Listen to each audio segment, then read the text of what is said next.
একদিনে মালদায় মমতা রাহুল। এদিকে প্রশাসনিক সভা নিয়ে জেলা সফরে মমতা বন্দ্যোপাধ্যায়, অন্যদিকে ভারত জোড়ো ন্যায় যাত্রা নিয়ে মালদায় রাহুল। একেবারে সরগরম মালদা। তবে এসবের মাঝেও ফের একবার একলা চলার বার্তা দিলেন মমতা বন্দ্যোপাধ্যায়। তৃণমূল একাই লড়বে বলে মালদার সভা মঞ্চ থেকে সরাসরি ঘোষণা করলেন মমতা বন্দ্যোপাধ্যায়। তিনি বললেন, বিজেপির সঙ্গে আমাদের লড়াই চলবে, আমরা একাই লড়ব। বিজেপিকে কেউ যদি ভারতবর্ষে পরাস্ত করতে পারে তা তৃণমূল কংগ্রেস।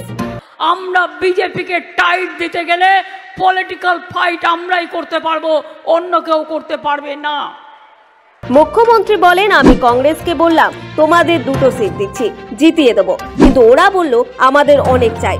আমরা বললাম একটাও দেব না, আগে তোমরা সিপিএম এর সঙ্গ ছাড়ো।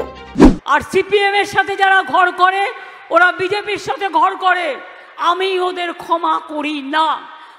আমি কংগ্রেসকে বললাম তোমাদের একটাও এমএলএ নেই, 2টো এমপি সিট মালদা একটা, মালদায় 2টো আমি তোমাদের দিচ্ছি, আমরা জিতিয়ে দেবো। বলল না, আমার অনেক চাই। আমি বললাম তোমাকে আমি একটাও দেব না, তুমি তো আগে সিপিএম এর সঙ্গ ছাড়ো। তুমি সিপিএম, তোমার নেতা সিপিএম আমাদের কি ওপর কি অত্যাচার করেছে। এর আগে রাহুল গান্ধীর ভারত জোড়ো ন্যায় যাত্রা নিয়ে তাকে কিছু বলা হয়নি। এই অভিযোগ তুলে তৃণমূল নির্বাচনে একাই লড়বে বলে ঘোষণা করেছিলেন মমতা বন্দ্যোপাধ্যায়। একই সঙ্গে তিনি জানিয়েছিলেন, জাতীয় স্তরে যা সিদ্ধান্ত হবে তা হবে ভোটের পর।